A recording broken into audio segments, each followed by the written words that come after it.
ಸನ್ಮಾನ್ಯ ಅಧ್ಯಕ್ಷರೇ, ಈಗ ಉತ್ತರ ಕರ್ನಾಟಕ ಕೃಷ್ಣಾ ಮೇಲ್ದಂಡೆ ಯೋಜನೆ ಭಾಳ ಚರ್ಚೆ ಆಗ್ತಾ ಇದೆ. ಆದ್ರೆ ಎಲ್ಲ ಸರ್ಕಾರಗಳು ನಮ್ಗೆ ಅನ್ಯಾಯ ಮಾಡಿವೆ. ಸಿದ್ದರಾಮಯ್ಯ ಸರ್ಕಾರನೂ ಅನ್ಯಾಯ ಮಾಡಿದೆ, ಹಿಂದೆ BJP ಸರ್ಕಾರನೂ ಅನ್ಯಾಯ ಮಾಡಿದೆ. ಒಬ್ಬರಂತರೂ ಮಾಜಿ ಮುಖ್ಯಮಂತ್ರಿಗಳು ರಕ್ತದಿಂದ ಬರೆದು ಕೊಡ್ತೇನೆ, 25,000 ಕೋಟಿ ಪ್ರತಿ ವರ್ಷ ಕೊಡ್ತೇನೆ ಅಂತ ಭಾಷಣ ಹೊಡೆದಿದ್ರು. ಏನೂ ಕೊಡಲಿಲ್ಲ. ಯಾರು ಅನ್ನೋದು ಎಲ್ಲರಿಗೂ ಜಗತ್ತಿಗೆ ಗೊತ್ತದೆ.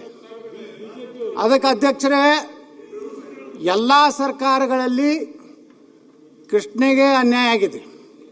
ವಿಶೇಷವಾಗಿ ಉತ್ತರ ಕರ್ನಾಟಕ ಏನಾದರೂ ಅಭಿವೃದ್ಧಿ ಆಗಬೇಕಾಗಿದ್ದರೆ ಸುಮಾರು 1.5 ಲಕ್ಷ ಕೋಟಿ ರೂಪಾಯಿ ಬೇಕು ಇವತ್ತಿನ ಗಾತ್ರ.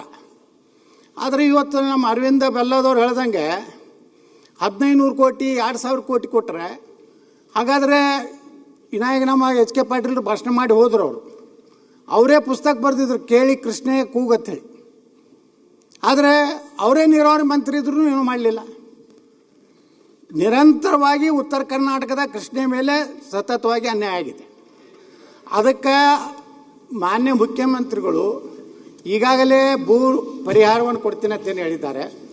ಇದು ಒಂದೇ ಕಂತಿನಲ್ಲಿ ಈ ವರ್ಷ ಪೂರ್ತಿ ಕೊಡ್ತಿರೋ, ಮತ್ತು ಅದನ್ನು ಕಂತು ಮಾಡೋದ್ರಿಂದ ಮತ್ತೆ ಅದರ ಏನು ಬಜೆಟ್ ಗಾತ್ರ ಹೆಚ್ಚಾಗ್ತದೆ ಹೊರತು ಏನು ಅದರ ಹೊರೆ ಹೆಚ್ಚಾಗ್ತದೆ ಹೊರತು ಶಾಶ್ವತವಾದಂಥ ಪರಿಹಾರವನ್ನು ಕೃಷ್ಣೆಗೆ ಕೊಟ್ಟು ನಮ್ಮ ಪಾಲಿನ 729 TMC ನೀರನ್ನು ಉಪಯೋಗ ಮಾಡ್ಕೊಳ್ಳಿಕ್ಕೆ ಮುಖ್ಯಮಂತ್ರಿಗಳು ವಿಶೇಷವಾದ ಯಾವುದೇ ಜಗತ್ತಿನ ಯಾವುದೇ ಬ್ಯಾಂಕಿನಿಂದ ಸಾಲ ತಗೋರಿ ಅಥವಾ ಏನಾದರೂ ಮಾಡಿ ದಯವಿಟ್ಟು ಕೃಷ್ಣಾ ನೀರಾವರಿ ಯೋಜನೆಯನ್ನು ಪೂರ್ಣ ಮಾಡುವಂಥದ್ದು ಒಂದು ಮಾಡಬೇಕು ವಿನಂತಿ.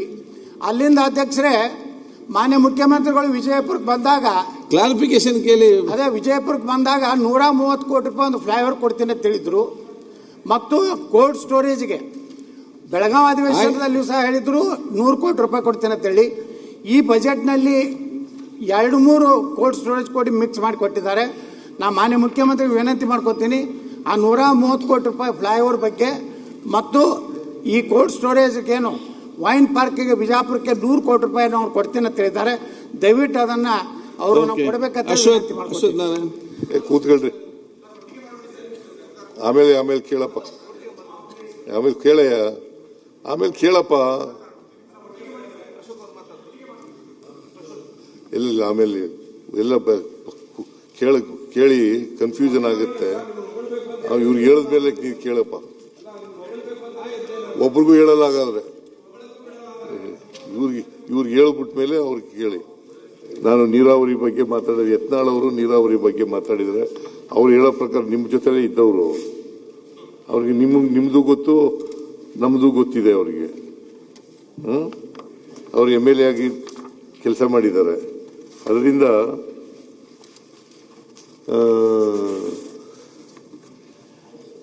ಅವರು BJP ಸರ್ಕಾರನೂ ಏನು ಮಾಡಲಿಲ್ಲ ಅಂತ ಹೇಳಿದ್ದಾರೆ.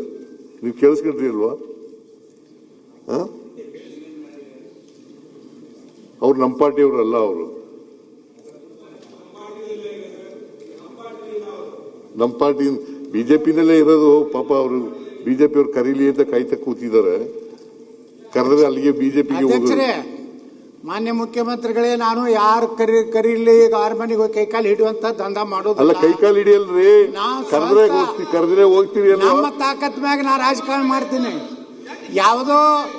ಯಾವುದೋ ಗುಲಾಮಗಿರಿ ಕೆಲಸ ಮಾಡೋದು, ಯಾರಿಗೂ ಅಪ್ಪಾಜಿ ಅನ್ನುವಂತ ನಾಯಕ ನಾನು ಅಲ್ಲ. ಆಯ್ತ್ರಿ ಯತ್ನಾಳ್ ಅವ್ರೆ, ನೀವು ಗೆದ್ದಿರೋದು BJP ಟಿಕೆಟ್ ಮೇಲೆ. ನಾ BJPದಿಂದ ಗೆದ್ದೀನಿ, ಪಕ್ಷೇತರದಿಂದ ಗೆದ್ದೀನಿ. ಅದು ಗೆದ್ದಿದ್ದೀರಿ. ಅದು ಜನರ ಆಶೀರ್ವಾದ ನಮ್ಮ ಮೇಲೆ ಎಲ್ಲೇ ಇದೆ. ನಾ ಎಲ್ಲಿದ್ರು ನಾ ಗೆಲ್ತೀನಿ. ಪಾಪ ನೀವು ಗೆದ್ದು ಬರ್ರಿ ಅಂತಲೇ ನಾನು ಆಸೆ ಪಡೋದು. ನೀವು ಗೆದ್ದು ಬರ್ರಿ. ಆದರೆ BJP ಟಿಕೆಟ್ ಮೇಲೆ ಹೋದ್ ಸಾರಿ ಗೆದ್ದಿರೋದು. ನಿಮ್ಗೆ BJP ಅಧಿಕಾರದಲ್ಲಿ ಇದ್ದಾಗಲೂ MLA ಆಗಿದ್ರಿ, BJP ಅಧಿಕಾರದಲ್ಲಿ ಇದ್ದಾಗಲೂ MLA ಆಗಿದ್ದೀರಿ. ನಿಮ್ಗೆ ಎರಡೂ ಗೊತ್ತಿದೆ. BJP ಸರ್ಕಾರನೂ ಗೊತ್ತಿದೆ, BJP ವಿರೋಧ ಪಕ್ಷದಲ್ಲಿ ಇದ್ಕೊಂಡು ಕೂಡ ಗೊತ್ತಿದೆ, ನಮ್ಮ ಸರ್ಕಾರನೂ ಕೂಡ ಗೊತ್ತಿದೆ. ಅದರಿಂದ ನಾವು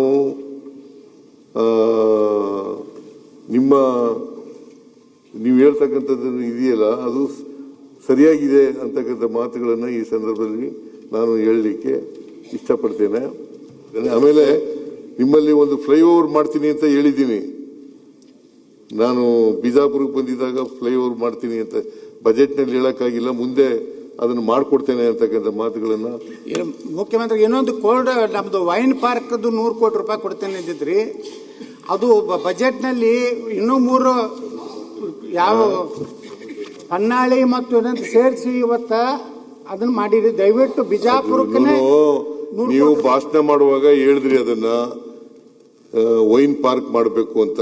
ಅದನ್ನ ನೋಡೋಣ, ಪರಿಶೀಲನೆ ಮಾಡ್ತೀನಿ ಅಂತ ಹೇಳಿದ್ದೀನಿ. ಇಲ್ಲ, ಪರಿಶೀಲನೆ ಹೇಳಿದ ಮುಖ್ಯಮಂತ್ರಿಗಳೇ 100 ಕೋಟಿ ಕೊಡ್ತೀನಿ ಅಂತ ನೀವು ಹೇಳಿದಿರಿ.